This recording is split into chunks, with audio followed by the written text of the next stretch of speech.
Bonjour à toutes et à tous et bienvenue dans cette nouvelle vidéo consacrée aujourd'hui à Adobe Premiere Pro, le logiciel de montage de la suite créative de Adobe. Nous allons voir aujourd'hui comment réaliser des zooms et des travelling dans une image, qu'elle soit fixe ou mobile, c'est-à-dire que ce soit une photo ou une vidéo. C'est quelque chose que vous allez pouvoir utiliser par exemple pour montrer un détail d'une vidéo, ou encore pour pouvoir, par exemple, zoomer dans une photo lors d'un diaporama que vous souhaiteriez ensuite personnaliser, ou quand, par exemple, vous allez faire une photo avec un panorama assez large, eh bien, vous allez pouvoir d'abord montrer l'image complète, ensuite zoomer pour faire un travelling dessus, pour montrer l'ensemble de votre panorama, pour ensuite revenir sur le résultat final. Ça vous permet de montrer à la fois l'ensemble et que les gens puissent voir en détail, sinon votre photo va être toute petite le long de votre écran. Voilà, donc on va regarder ça avec Premiere Pro. Donc on va créer un nouveau projet, un projet au pif, on s'en fiche. On va laisser la config que j'utilise de base en 1080-60p, ça c'est pas un souci non plus. Et on va faire CTRL-I pour aller chercher des images. Alors, les images, on va aller les chercher dans Photos. On va prendre par exemple les 24 heures du Mans et on va importer un certain nombre d'images, donc des 24 heures du Mans, ou même toutes.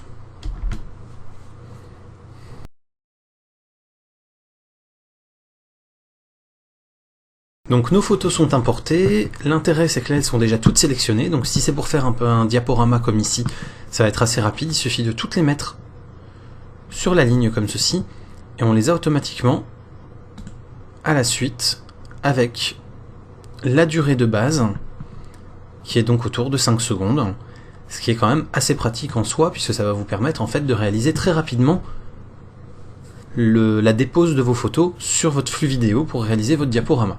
Mais si vous faites ça, vous allez avoir un diaporama qui va être très ennuyant, déjà parce que les photos ne sont pas forcément au bon format, comme vous le voyez, donc on est sur le zoomé sur l'image, mais aussi parce que vous allez avoir des images qui vont défiler toutes les 5 secondes, sans interaction, sans mouvement, sans rien.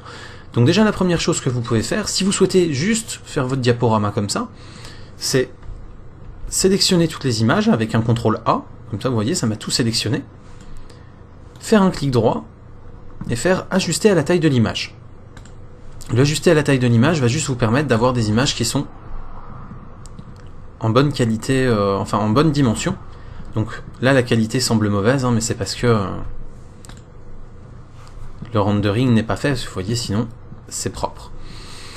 Donc voilà, et donc comme je vous l'expliquais en introduction, vous voyez par exemple la deuxième image est clairement l'exemple type de ce que l'on va devoir faire aujourd'hui, à savoir, cette image, vous voyez, elle est toute petite, elle n'occupe qu'un tiers environ de l'écran, les deux autres tiers étant des énormes bandes noires, pour la bonne et simple raison que c'est une image panoramique, qui est un agrégat de plusieurs images, c'est-à-dire qu'en fait là vous avez 5 ou 6 images qui ont été faites et qui ont été posées les unes à côté des autres. En plus de la fusion, puisque c'est le même véhicule en fait que vous avez ici, mais ça c'est une autre technique et je vous le présenterai dans une vidéo dédiée à Lightroom et à Photoshop. Donc, ici vous avez effectivement ce panorama et vous voulez que on puisse voir les détails. Sauf que si vous zoomez sur une partie de l'image uniquement, on ne verra pas tout le reste. Donc l'astuce, ça va consister à se dire, je crée un zoom et un travelling dans cette image. Donc je me mets au début de l'image. Je vais ici dans trajectoire et je vais verrouiller la position. Et donc là, on va retirer le ajuster à la taille de l'image pour aller mettre la bonne taille à la main. Le but étant en fait, donc 32, voilà, le but étant de garder tous les pixels, parce que quand vous faites ajuster la taille de l'image et que vous zoomez, en fait, Premiere Pro zoome dans l'image redimensionnée qu'il a créée en cache pour pouvoir avoir l'image à la bonne taille, ce qui fait que vous risquez de vous retrouver avec une image très très moche une fois avoir zoomé dedans. Alors que là c'est une image haute résolution, et donc après quand je vais zoomer à l'intérieur, je vais garder une qualité d'image plus que correcte.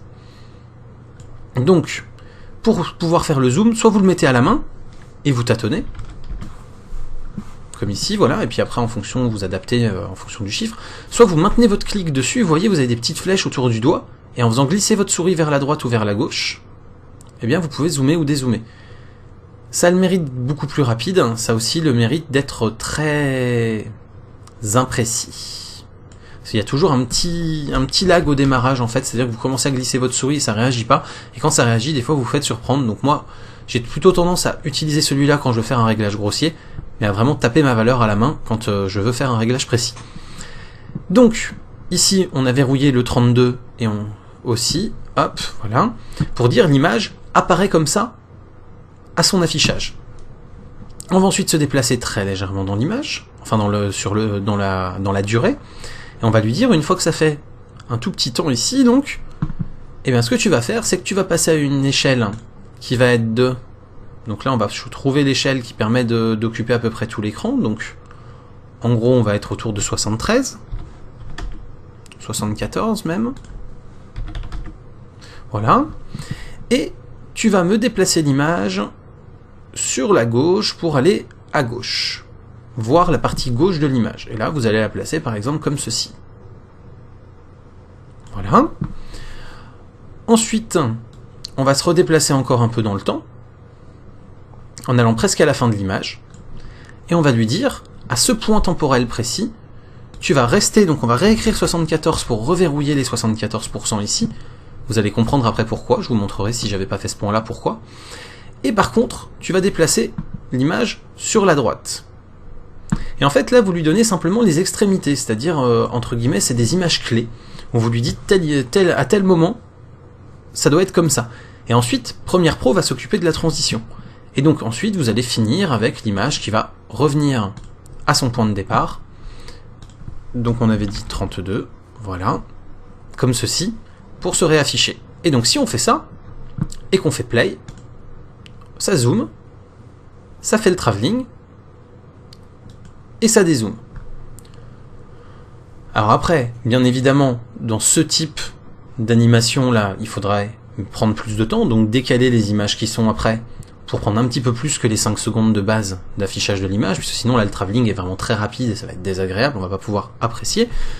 Mais après je vous invite à aller voir la vidéo justement que j'avais faite juste ici, avec le diaporama des 24 heures du Mans de l'année 2014, les 24 heures du Mans auto, et vous verrez que les travelling sont plus lents et sont très agréables à l'œil.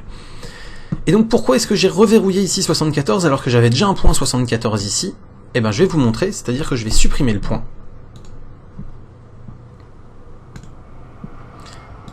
Et vous allez voir ce qui va se passer, c'est que entre ici et ici, comme je n'ai pas reverrouillé les 74% ici, il va y avoir un dézoom progressif dès le début du travelling. Si c'est un effet recherché, pas de souci, mais là c'était pas l'effet que je voulais, et donc vous allez voir, là vous voyez, ça commence à dézoomer tout en faisant le travelling, et donc je me retrouve après avec un gros bout noir à droite de mon image, à cause de ça. Donc là effectivement, le but c'est vraiment de se dire quel effet je veux avoir, et en fonction de l'effet que je veux avoir, eh bien, adapter les points, les images clés comme ça, pour qu'on soit vraiment sur quelque chose de propre, de clean, de quelque chose qui nous convient. Voilà donc pour cette vidéo sur Adobe Premiere Pro, sur les zooms et les travelling. J'espère qu'elle vous permettra de mettre en valeur vos vidéos ou vos photos dans le cadre de diaporamas. N'hésitez surtout pas si vous avez des questions, ça se passe en dessous de la vidéo en commentaire. Et n'hésitez pas, comme d'habitude, à liker la vidéo avec un petit pouce vert, ça m'encourage, ça me fait plaisir. Et puis à aller sur les réseaux sociaux, à vous abonner à la chaîne en haut, donc à vous abonner sur les réseaux sociaux ou à partager cette vidéo, et bien sûr à découvrir mon site web autour de la photographie. Je vous dis à très bientôt pour d'autres vidéos photo et techno, et bien sûr sur Premiere Pro, et d'ici là, expérimentez et envoyez-moi vos questions, vos idées de vidéos, ce sera avec plaisir. Salut à tous!